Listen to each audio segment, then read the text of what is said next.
You're all right.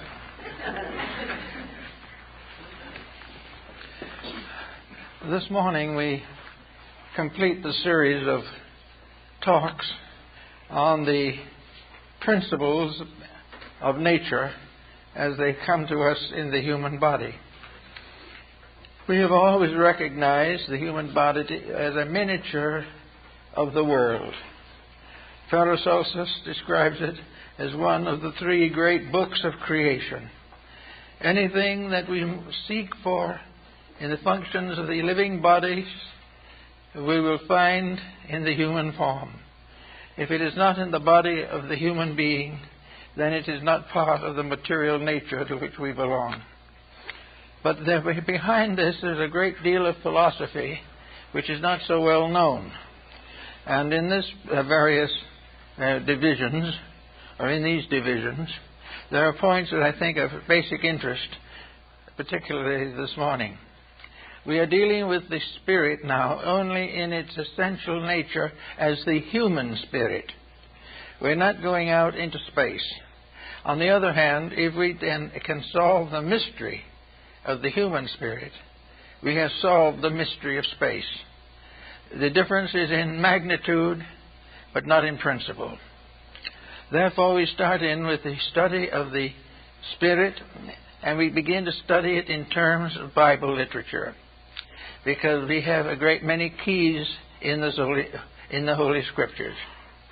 Actually, we find, therefore, that in the beginning there was space, and in space there was an eternal power. This eternal power we call God. We do not know what it is really. We cannot experience it in its fullness. We cannot know exactly where it might have begun, if it ever did, or where it might end, if it ever does. But for all practical purposes, the Spirit is the eternal foundation of all change. All mutations take place within it, but Spirit itself is never divided. This was one of the Pythagorean theorems. And in space itself, it becomes more or less the negative polarity of God. In space, we have a symbol of a vast immensity within which creations of uncounted worlds come into existence. The astronomer beholds part of this mystery, but he has found no answer to explain it. We find many, many evidences of the presence of these universal principles, but we cannot solve their origin or undermate their destiny. So we have to take certain things for granted. Now, in our own physical life, we have a combination of circumstances. We might liken this life to an electric light bulb. When the light is turned on, the bulb shines, and we have light. Someone turns off the bulb, there is no more light. After a while, the bulb itself will burn out. Maybe it will give 100 hours or 500 hours, but ultimately the bulb will burn out. And someone is apt to say at that time that the light has died. It hasn't. It is the bulb that is worn out. And in the study of the human being, this is particularly important. The human being never really dies. It is only the bulb that is burned out. The body of the human being is so involved in the material substances of existence that the wear and tear of the spirit within, attempting to manifest outwardly, results in the course of time of the bulb burning out. The more advanced the individual becomes, the more he shelters and guards the light within himself, the longer the blaze will continue. But ultimately, it has been said in the ancient writings, all compounds must be dissolved. The great compound for man is spirit and body. This compound must ultimately be dissolved. But how is it to be ultimately ended or changed? It is to be ended or changed by transformation and transmutation. The individual as a being never dies. It is only the body which, becoming exhausted of potential, is no longer able to carry on. But with more discipline, more understanding, and more insight, the spirit has a longer duration. The growth of the person, the unfoldment of the nobility of the individual, the positive use of its creative and constructive skills, all these things help to lengthen the life of the bulb. They all help the individual to transmute or to create a new level of understanding. And each level as it rises is more subtle, more gentle, more permanent than those that have gone before. Therefore, evolution for man is a gradual unfolding of the body to permit the light to shine through. And the more highly evolved the person becomes, the more beautifully the light does shine through. So this morning we want to take a little study of some of these factors to see if we can make them a little clearer. In the Buddhistic doctrine, we find a study of the planes or levels upon which the human being functions.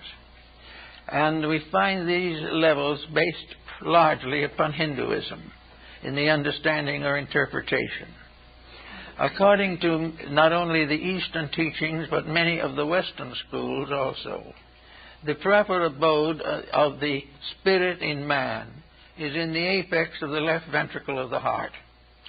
The spirit rules from the heart, the mind rules from the brain, and the body rules from the solar plexus and the lower gangulated structures of the body. Therefore, we begin with Buddha's transmission of the idea of the Septapana cavern. The Septapana cavern was where the Buddhist initiates of ancient times received their private or deepest instruction. When they really wished to know the real law, they departed from the general group and retired into the cave of 7 rooms where they could meditate in peace. The cave of 7 rooms is, of course, the human heart. And it is here that the peace and silence and transmutation takes place. It was there, according to Buddha, that through the quiet contemplation of life, the individual came as near to the spiritual truths as it is possible to do in an embodied state.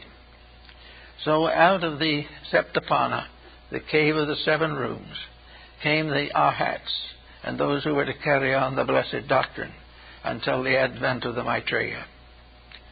And actually also, according to some of the psychic peoples, I think of Andrew Jackson Davis for one, the heart is connected with the head and with the crown of the head. And according to mystics and some psychics, when the time comes for a severance between the body and its indwelling spirit, the functions of the body in the magnetic field are all drawn together, and all the energies and principles of the organs, because each organ has its own living entity. All of these entities, all of the spirits of even the smallest drop of blood, converge toward the heart. And when they reach the convergence point, they become ready for transmission. They then ascend through the central Sushumna Nadi, or the great tube in the spinal cord, and come to the crown of the head. And the crown of the head, there is a spot which is the last to solidify in the baby. The small child almost always has a partial opening of the skull at the top. And when it reaches this point, then it enters into the samadhi of the Sushumna Nadi, the 1,000-petal lotus, and then departs from the body. This procedure is for all, but the problems involving it are well worth careful consideration. First of all, we are informed that the body is not just simply an accidental form that's been hung on us for our disappointments. It is part of our really important evolving knowledge, because it is through the body that we are capable of studying the actions of other people. Through the body we reach the world, we reach the family, we reach humanity. Through the body we become acquainted with the problems that arise in various degrees of evolution and development of human beings. We find out step by step most of the truths of the inferior world or the lower regions of body. Therefore, it is very important for the individual to recognize that the body becomes the vehicle of the spirit embodied within it.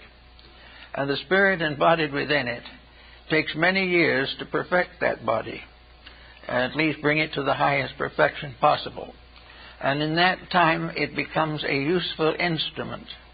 But today, most folks are not interested in thinking of the body as a vehicle or an instrument of growth. They think of it merely as an organ of extroversion. They think of it as a source of pleasant or unpleasant happenings. They do not realize that this body is a very important school, and that within this body, in the secret chambers of the heart, is the power behind us, behind the physical form, and that this power, together with the similar powers in others, constitutes one gigantic totality, which we call humanity in the world and God in heaven. This quality we then begin to analyze a little bit. We begin to realize that whenever we damage the body by neglect or by dissipation, we are injuring the manifestation of the power within the body. And we are also wearing out unnecessarily the electric light bulb, which is going to go out one of these days from lack of continuing usage. Therefore, it becomes very valuable to realize the importance of controlling and directing the daily life. Nearly all religions and philosophical systems of importance impose disciplines upon the physical existence of the person. These disciplines are often regarded as tremendously important simply as moral attributes of a spiritual growth. This is not the truth of the matter, however. The truth is that these experiences which disturb the growth of the inner life work a great hardship upon the total project of man's evolution. We find many cases today where we have a world of people only able to enjoy body as a reality. To them, spirits and minds and hearts, and actually brains for that matter, are very dim things. The only thing that is intimately real is the physical body and its contacts. And this is probably one of the greatest mistakes that we make, because the physical body is not the reality, and never can be, because it is something which we are here to outgrow. Now, the inducements to outgrow the body are of several kinds. One of the inducements, the most common, is that we wear it out or dissipate it into a condition in which it is unable to function. Therefore, we are in a way neglecting it out of existence. Another way we use it is by overtaxing it and making a greater effort than the body is capable of supporting. In that way, we also reduce its efficiency. Then we also devote it to false projects, among which, of course, are merely all of the material activities with which we are involved. Incidentally, the last few years particularly, there's been considerable emphasis upon this problem, that we are wasting energy, wasting time, and complicating existence by lack of discipline. Yet most people will not discipline themselves until they have to. And nature, in its wisdom, made health problems to help this disciplining, and then in society created wars and revolutions to indicate what man should not do. But there is no way of coaxing him into the state of virtue. He is not yet old enough and wise enough in his understanding to voluntarily correct his own faults without some inducement. And the inducement in almost all cases is freedom from pain, or freedom from want, or freedom from tension. Therefore, assuming the heart center in the body as being the seat of the spirit, we also find that it is from here that the spirit controls. The spirit does not control from the mind. The spirit controls from the heart. Heart has precedence over mind. Mind is an instrument. We may say that mind may be the chancellor, but the divine power is rested in the heart.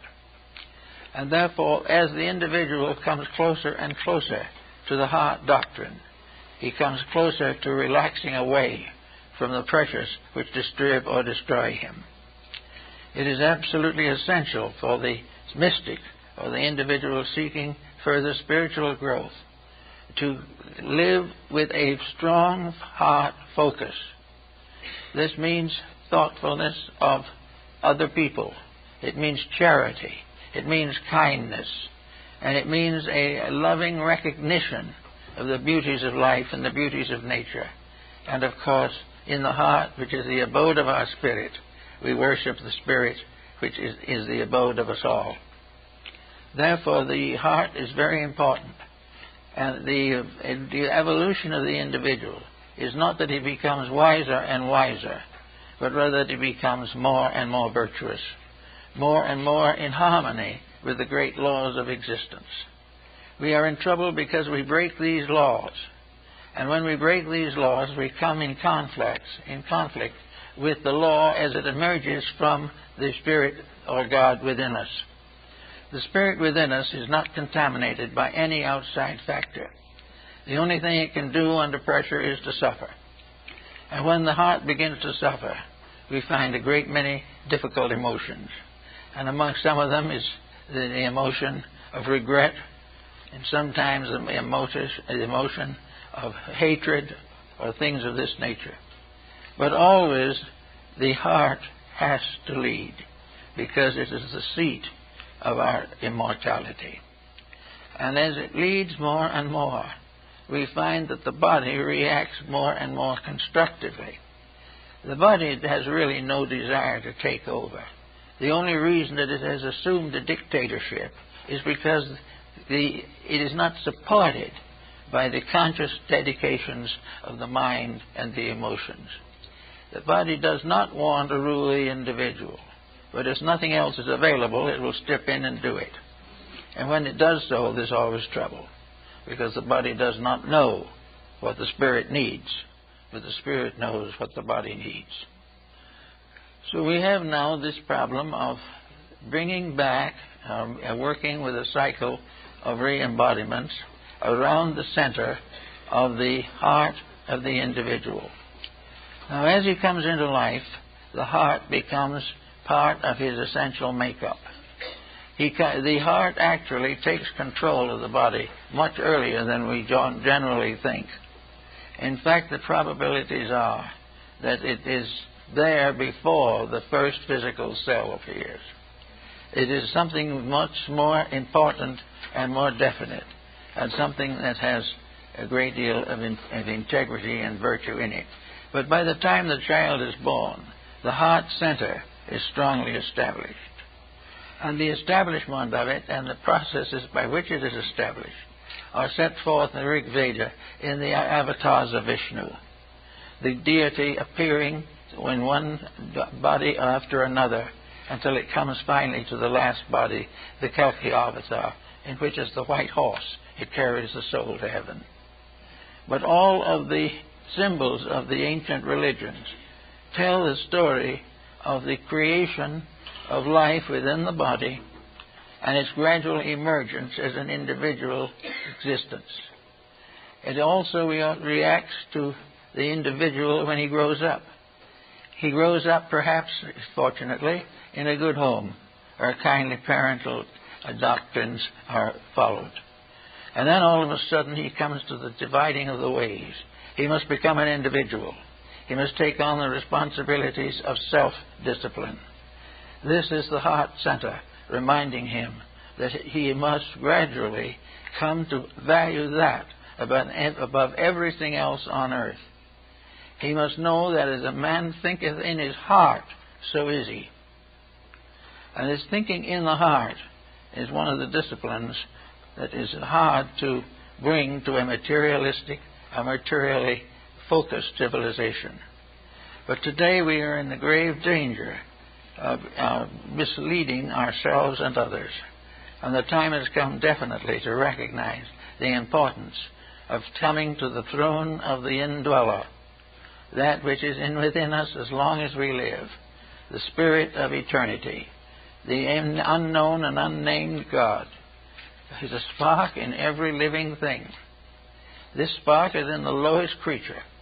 It is the tie by which all existing forms are bound to absolute immortality. As long as that spark is there, nothing can die.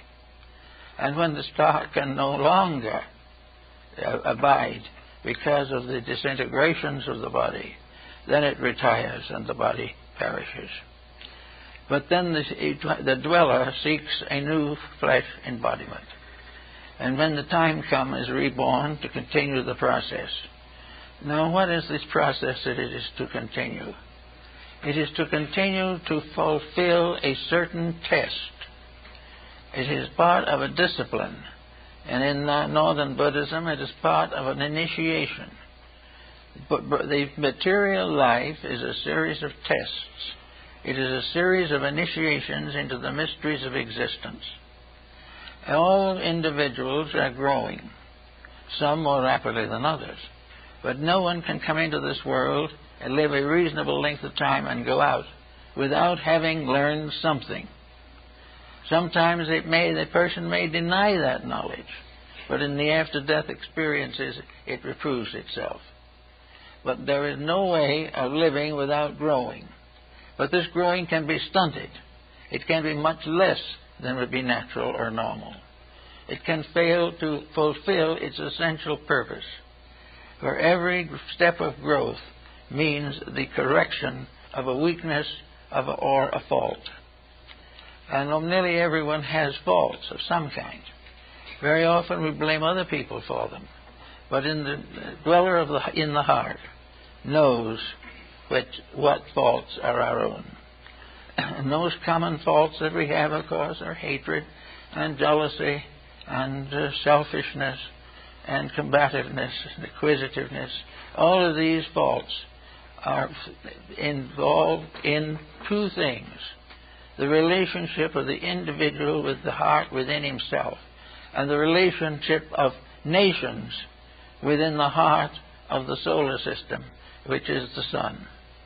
In other words, as in the little case, we get into trouble by failing to correct our mistakes.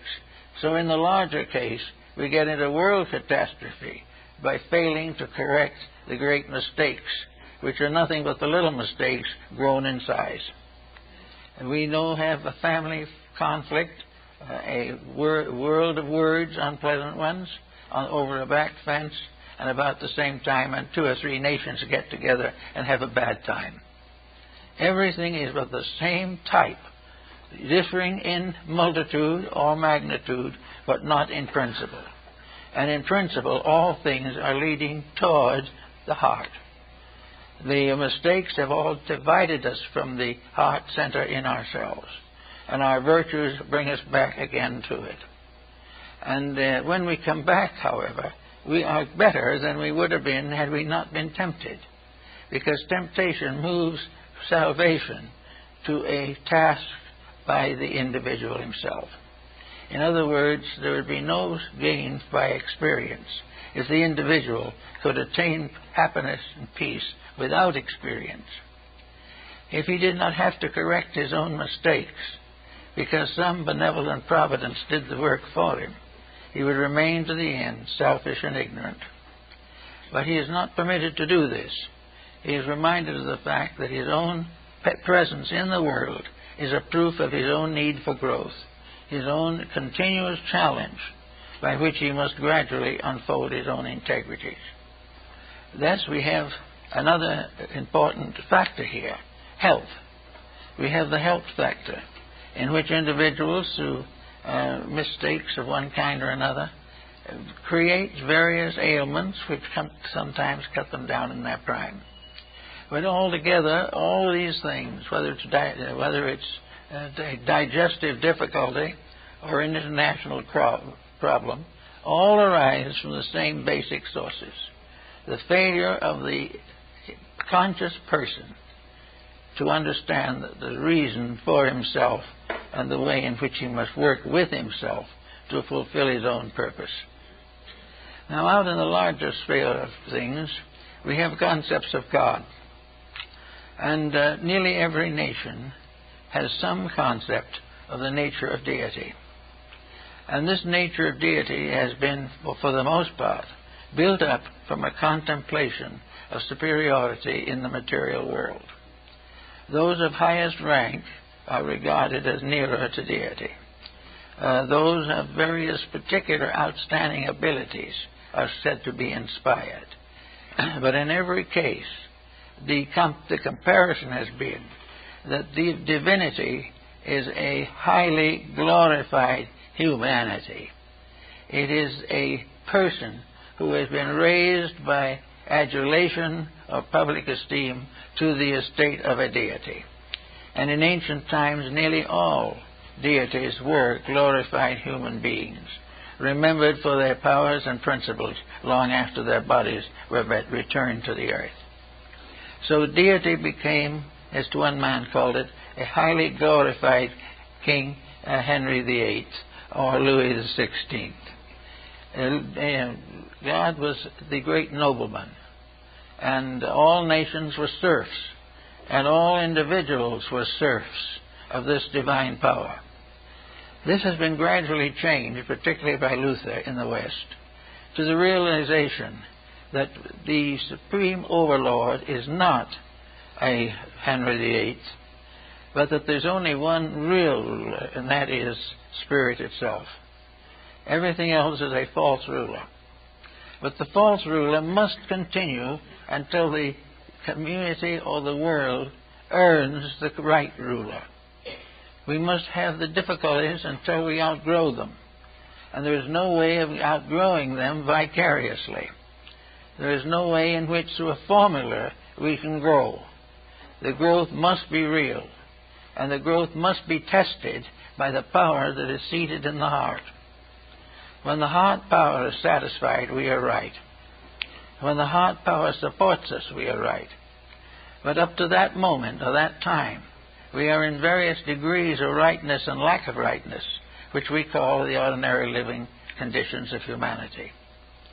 So we find in the stories of the incarnations that we have a broad platform, assuming for general purposes that the human being, in order to fulfill the destiny for which he was created, will probably pass through approximately 1,000 embodiments. Now, this is probably an inexact figure, but it is, in principle, is obvious or indicative. During this period of time, the entity is learning step by step, and each of the embodiments is one day in the school of the growing spirit. Each day is a struggle, each problem must be faced. But out of it all comes a gradual enrichment. And this is well set forth in the Bhagavad Gita. The spirit was never born, and the spirit will never die. But it will be embodied in various forms, and the forms will live and die. But that which is true goes on, and the only thing that it takes with it is the enrichment of its own spiritual insight. Actually, as the Hindus believe, we are all in a way gods in the making. Because when we become wise enough to run our own affairs, we will be paid masters over greater things. The purpose of all evolution is to produce those stars that shine in the sky, and beyond those a great silence in which eternity abides forever in its own perfection. These things we have to learn by degrees. So the one thing we can do, however, is try to create an easy relationship between the spirit in the heart and the daily conduct of our lives. We can do all that we can to make the spirit happy. We can do what we can to fulfill its natural instinct to know, to grow, to think, to hope. We can also gradually get rid of the weak spots in the armament of our lives. We can learn how to adjust to circumstances, not for the circumstance's sake or for our personal sake, but because it is the way in which we worship the powers of life. Actually, virtue is the instrument of worship. The individual grows only by what he does. His words do not count very much. He is only able to guarantee that which he has performed by the definite effort of his own consciousness. Now, nearly everyone has some virtues to their credit, some more than others, but mostly we have quite a bit to our credit. And for the most part, we are respectable, kind-hearted, well-intentioned people. But somewhere in our compound nature, there still lurks a great deal of subtle difficulty. And it is because this difficulty is subtle, not quite so obvious, that we have a tendency to struggle desperately against it. In the way back times when battles were solved by throwing rocks at each other, problems could be solved rather simply. But now it's all much more complicated. The surface problems that annoyed our ancestors are very largely no longer dominant. But in their places, the submerged processes have come to the surface. They are much more powerful, much more difficult to handle, and much more rewarding when they are correctly handled. Right now, we have in the world a definite struggle for peace. Everyone is beginning to realize the tremendous penalty for hatred and discord. Everyone is looking for some way to find peace. And many suggestions have been made in this direction. But if you want to know really the answer, the problem will be to work out peace in your own life. And you will realize the difficulties that arise on this effort. That it's not as easy as it looks, because the pressures and tensions of living bring you into constant contact with people you cannot control, and who will not see it your way, or who will not become honest simply because they are told to become honest. And the individual gradually weakens and joins them, or weakens in discouragement and departs in sorrow. This means that we have new and better lessons and bigger lessons to learn. And now, in the next 25 or 50 years, we have got to solve most of the problems in society that we are now fighting with under our own skin. The war begins inside of us. Hate begins inside of us. All of the pollutions and all of the temptations and the massacres and all the miseries of life have their final origin inside of us. We no longer would permit some of them to break through. But when a great number of these people, all more or less inadequate, get together and combine, they form a terrible force. So we have to work with those problems. There is no way of outgrowing the problems of society except by outgrowing them. They cannot be legislated. They cannot be forced upon us by laws or by rules or by penalties. They must come through growth. Peace is when the individual has discovered that it is a greater truth than conflict. It is coming nearer and nearer to the core of life. Now, the spirit within us has its own functions. It has its own virtues, and peace is one of them. Peace is very important. Let's see a little bit about it. We will say to begin with that peace is a spiritual quality. It is something that belongs to the over realities of existence. The germ of peace is in us. The germ of peace is in that heart center where we hope to build the beginning of the golden wedding garment described by St. Paul. But we have now a peace center. What are we going to do with it? Well, there are lots of problems in peace. We would probably all like to have peace, but there are difficulties. One is we don't speak to our neighbor and they don't speak to us. That is a small thing, but it's not peace. Another time we have a big political conflict. Everybody wants something different. It ends in confusion. There's no peace, and solutions are not found. We have many, many occasions in personal life where we resent people, where we hate people. I work a great deal with people, and I know many who have never spoken to a relative in 25 years because of a grievance or a grudge. And yet, with that grievance and with that grudge, they consider themselves to be highly spiritual people. But it doesn't look that way from the outside. Actually, the heart center is constantly impelling us to correct all aggressions and all indiscretions, to make life beautiful, to make living a gentle and kindly experience. But between that and the average person is the exalted concept of wealth, the fulfillment of ambition, the tyranny of money, and all the false values which take their places before virtue can be seated. So we do not accomplish this peace. And we talk about it, and we have all kinds of thoughts, but then another war breaks out. We are not learning.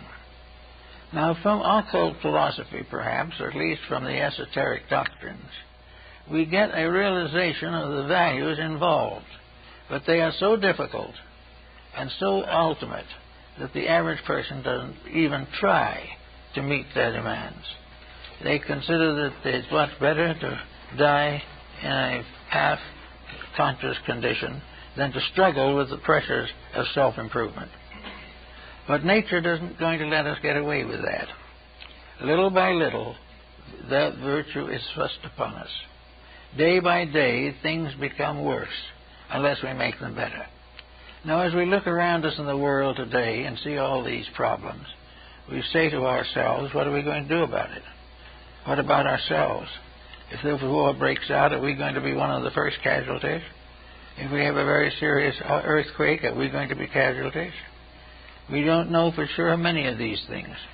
There's only one answer to all of it, that whatever may come, we can carry it with peace. That within ourselves we have the strength to meet adversity without compromise.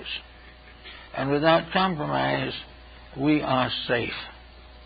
And we are never going to be so hurt that we cannot recover. Whereas without this integrity, many have already committed suicide and many more will. All this works back to the God within. When we make peace with that, we have it. Until we make peace with that, there is nothing but uncertainty. The philosophers of old realized this, and they had various names to indicate these principles. They talked about the various orders of deities and the various orders of principalities of the invisible world. They also tell us many legends and fables about the world as it was before the deluge, in the ancient times when there was peace upon the earth. And we learn from our own scriptures of the beautiful Garden of Eden.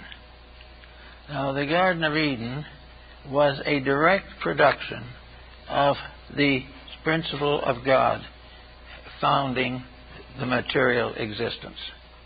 The Garden of Eden was the nearly perfect production of spirit. In its own natural form and natural state, it was at peace with all things.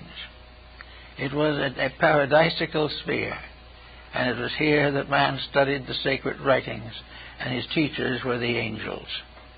All of this is symbolical language, but it stands for a great meaning, for a great mystery. And that is the mystery of the material existence in its own purity. The material existence was not a world originally of pressures and of tyrannies, but into this world came Adam and Eve. And Adam and Eve, for one reason or another, were captured by the web of ulterior motive. They became involved in relationships which were not according to the doctrine that created Eden. So they were cast out of the garden and were set out into the world. And the world as we have it today is Eden polluted. It is Eden gone. It is Eden that is no longer in the valley of the Euphrates. It is Eden that is no longer in the high Hemavats or in the mysterious temples along the Niles of Egypt. It is no longer here. There's only one way now to find this Eden again, and that is in ourselves. We must restore it in our own conduct, in our own inner life. Now, what do we mean by an inner life in this case? We don't mean just the job. We don't mean just the dinner and the meals, or the taking care of the children, or the eternal and inevitable television program. We don't mean that.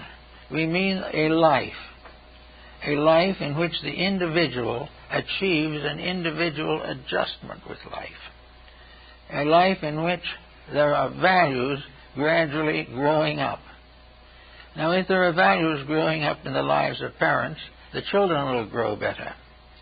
If there are new values growing up in children, their relationships with elders will be better. In every case, we have 24-hour days. And as part of that day, to quote even a character that's not so popular right now, Muhammad says that the 24-inch gauge is the measure of the individual. 3 times 8 hours makes the 24 hours of the day. These 24 hours are 8 hours for labor, 8 hours for rest, and 8 hours for growth. So the definite, special attempt and understanding to improve oneself, to become more wise in good things, to become more patient in adversity, to become better informed on important details of life living, and also having time for kindly relationships with our neighbors. In other words, we have to make a selection in which every day there is time for growth. Without some time set apart from growth, it will not going to make too much difference maybe in the long run, because we will keep on coming back pestered with the same problems until we grow up. We can do it maybe in 10 lives, or it may take 100, but we will ultimately do what is right. And the struggle to do what is right is now for us, or for many people, a terrible, terrible task. The idea of turning off that television is more than the average person can stand. And furthermore, turning it on is more difficult than turning it off. And there seems to be no answer except to buy a larger instrument or to get in other stations. But we are going to be in the same way all the time. We are looking for one thing, for rest, for relaxation, for a sense of security, for sharing in life with others in the daily living problems of existence. We're not going to find it this way.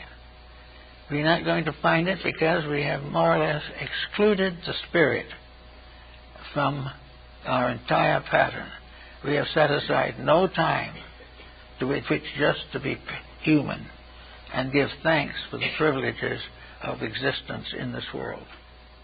We do not try to use the hours not necessarily for heavy mental struggle, but for gracious acceptance, gracious adjustment, and a gradual, quiet maturing of our emotional and psychological structures. We are entitled to rest and repose, but we do not have any. We had more repose in the old days of the sweatshop than we have today. And that's quite a span. So obviously everything that we do that is repose, that is quiet, that is peaceful, that represents a conscious effort to be better, is registered in the apex of the left ventricle of the heart. The spirit becomes aware, or is aware, for the reason that every one of these benevolent improvements releases part of the spiritual power that is locked within us. Now, this power is variously gradated and very carefully classified. Some parts of this power will be better.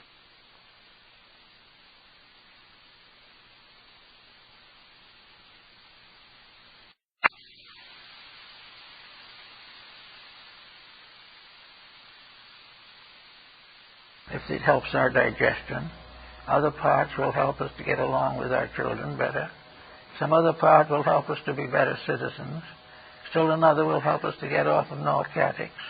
We have all kinds of potential help for anything that we need. But the individual must make the first step himself. As Buddha said, the long journey, which is evolution, begins with a single step. And each of us must make the first step or two in development of our inner lives before we can begin to get the support from that which is within ourselves forever. We must wake the sleeping power that rests in the heart. Now, when we waken that power, then we go through this transmission of records and changes into the higher bodies. We go from the physical to the next one, which is the ethereal or vital, and we go on up until we go to the mental, the emotional, and finally enter what they call in India the Buddhic plane. We have no English term that is exactly for this, but it means in actual that it is a place of understanding, of self-realization. It is the place where the curtain goes up and the facts become more obvious.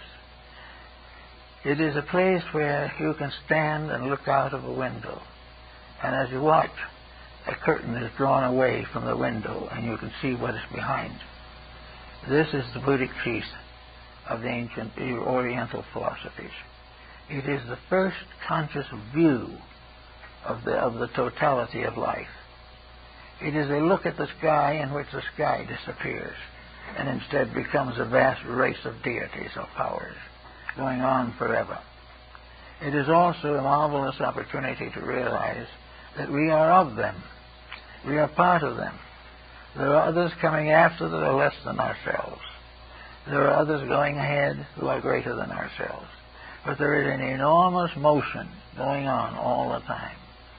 And we might ask ourselves, why this motion?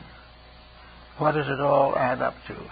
We can't keep on growing forever and ever and ever. And most of the reposing points along the way are not very tempting. We have to know then what is the final result of this all. And we know that the world's great divisions, the great mandalas into which nature is divided, that this is the cycle for the development of the four kingdoms that we have here now. That gradually they will outgrow and go on and evolve. And stars and worlds and suns and planets and galaxies are all part of the unfoldment of this one great spiritual entity. And in the end, there will be only this one. All things that have led up to it have become then part of it. All growth has ended when the parts become identical with the entire. And in that moment, there is the great flash of infinite wisdom that can never cease. The infinite understanding, the infinite light, the infinite sharing. It is not necessary for us to be individual forever in order to be people. The more that we will overcome individuality and show a common knowledge, the greater we are. And the time when the eye of the Spirit is truly open, there will be one people and one God. And we will all become part of one eternal pattern.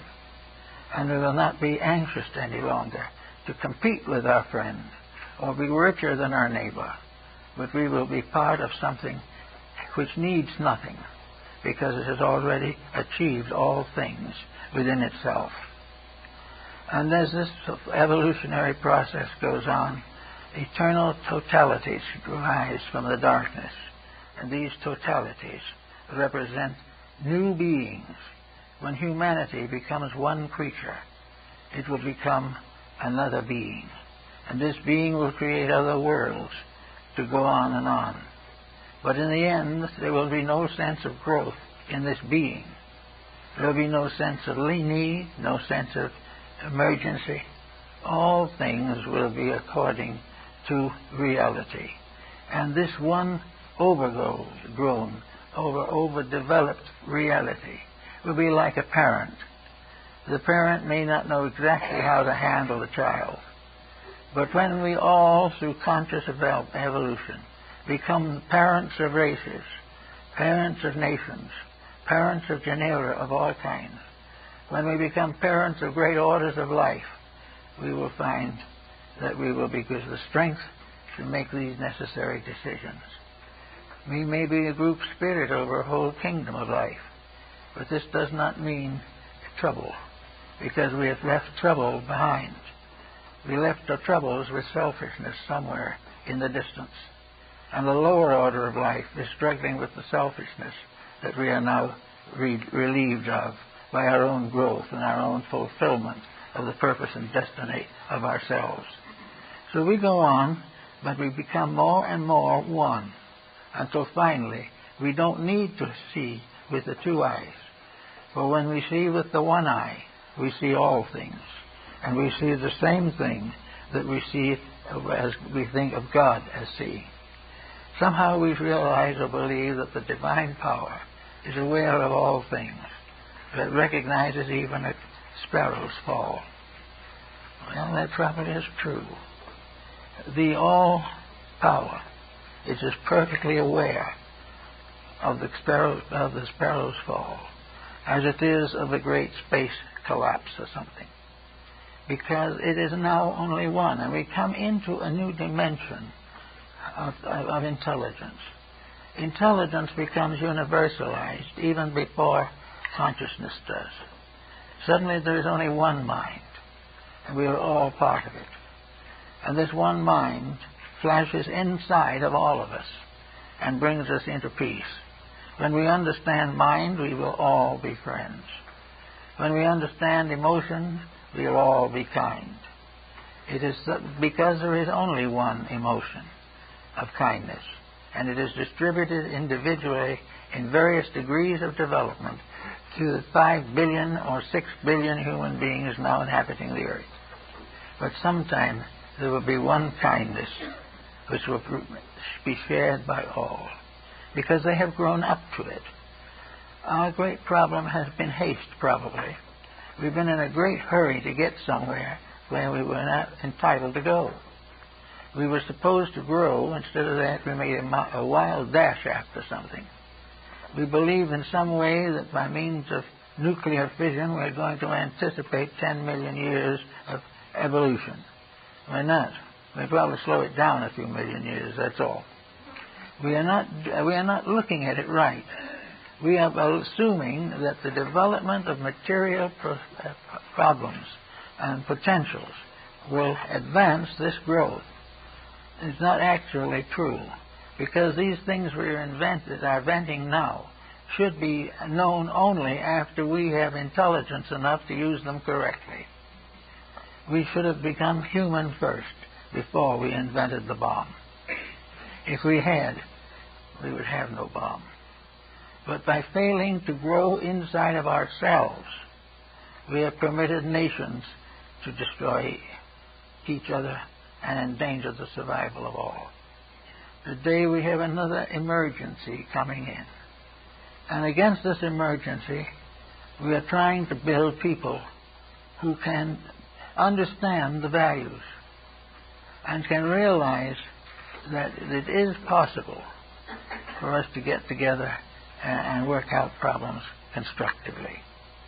Now, it may well also be that in these great stressed periods, that circumstances will arise which we cannot control.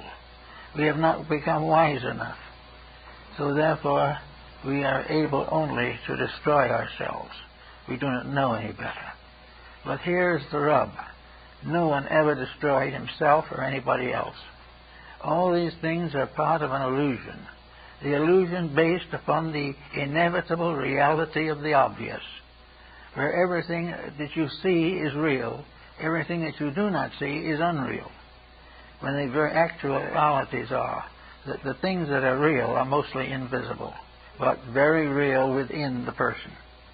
And all the virtues that we need to correct the outside condition are present within our own natures.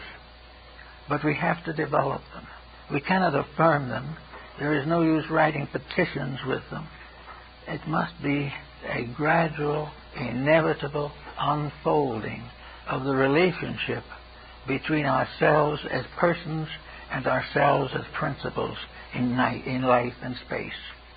The entire solution to the human life wave problem lies in the outgrowing of the ignorance, even as in the growth of the small child. The problem is to bring it up to maturity. Now, if you took the small child today in the environment in which we now function, we know that most parents are having many difficulties. The child is precocious. The child has all kinds of whimsies. It can be terribly annoying. It can be very bitter in its attitudes. It can be hopelessly extravagant. It can avoid all work and responsibility. And the parents get into more and more difficulties. But this is also true in the great composite child, the human race. The human race is spoiled at the moment, badly so. But it's spoiled with things that cannot succeed. It has created an artificial world out of harmony with a natural world which is magnificent in itself.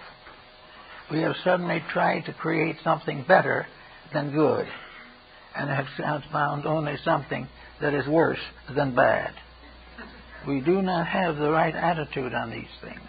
We have not been willing to accept these realities. Francis of Assisi was well aware of this. He came from a rather bad background. He was a rather dissolute young man. But when he became aware of the spiritual values of life, it completely altered him. And he became about all he could in those days, a member of a religious house. Today we've got to make the world into a religious house. A few people retiring into monasteries won't do it. This whole world has got to take on a little bit of the looks of a monastery or a convent or something in which there are people who are self-disciplined. This point has been strongly made by the Zen masters of Asia, that there's nothing that you can talk about, there's nothing you can affirm, there's nothing you can read about, there's nothing that you can talk about that does anything unless it is accompanied by an appropriate action. If you believe in peace, you practice it. If you believe in forgiving mistakes of other people, you start right in forgiving them. But all the talking in the world will not correct anything unless it leads almost immediately to an action consistent with itself. So all the way along, we are fighting to bring through the divine state that we lost. Paradise has retired with God into our hearts. It is still there. The God of ages has never passed on and never changed. But in its infinite manifestations, it has come to be known by various names. And in our little world, in which each of us has a spark of God in ourselves, we want to name one of the sparks John and another spark Joanne. But they're the same spark, and there's only one. But they are apparently separate. And for every argument between two peoples, we have a symbol of an argument between two parts of ourselves, because all arguments can find their root within our own natures. So it becomes very interesting to study some of these things. And it's very interesting to look forward to the time, somewhere, sometime, when these problems will be solved, when we will find again the Edenic world of ancient thought, where we will live at peace in a gentle world. And as soon as we accomplish this, and we have quietly settled, and we are one with our own hearts, and we think most of others, and our loves are sincere and devout, and our faith is strong, when we get that, we will have a beautiful vacation in a little world of gold and glory. We don't know just what it's going to look like, but it's going to be beautiful, it's going to be wonderful, and we're going to feel that we're being rewarded for everything we've ever gone through. And when we get a good vacation, we'll start a new job and go through more than we've ever gone through before. But all the way, we will be growing towards a complete conscious identification with the one infinite reality at the source of life. The journey goes on. We came from God, and the journey goes on until we go home. We have little pauses along the way, but in every instance, the journey is toward the Spirit in ourselves. And the Spirit within ourselves is our link with a universal Spirit. When we find reality in our own hearts, we will discover it in all of the hearts of the world and all the worlds that are within the great heart of truth. The astronomer looking far outward can't imagine how all these wonderful worlds came into existence. He wonders, he can't really understand, because he doesn't see the infinite invisible which is behind. But the mother looking at the newborn babe is looking at a creation that is just as important, just as mysterious, and just as sacred as the bringing forth of nations and of worlds and of planets and of stars. They're all part of the manifestation of infinite life. And when the human being is able to adjust his personal consciousness for the mysteries of eternity to come through him, he will find that he has a very nice and peaceful time ahead. He won't be lazy. He won't just go on just hoping that there will be new legislations and he'll get more for his money. Nothing of this nature. All that is lost, because barter and exchange, as we know them, are not for the right motive. If barter and exchange is in order to make profit, then we are truly material, and we have made a divine adjustment with a material situation that never can improve. But when we share with others, or we trade with others, or we exchange with others for the common good, to bring peace, to bring happiness, and share together in both our abundances and our shortcomings, we will then have a brotherhood of humanity. And when we have a brotherhood of humanity on earth, we will discover the unity of God in heaven. These things are interrelated in a strange and wonderful way.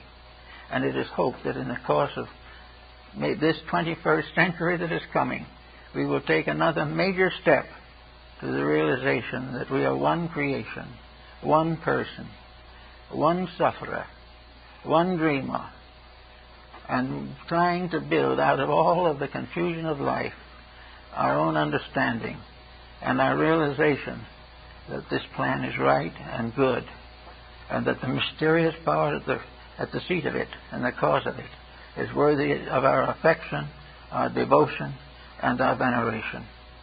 We hope all these things will come about in due time. In the meantime, however, we have our little problems to solve. But the main thing now, for just at the moment, is give the heart as much nourishment as you can. Take care of it physically, it'll give you length of years. Take care of it psychologically, and it will give you depth of insight. Take care of it spiritually, and it will give you the experience of God. All these things are part of the great experience, and the road that leads to God is always through the hearts of living things. That's it.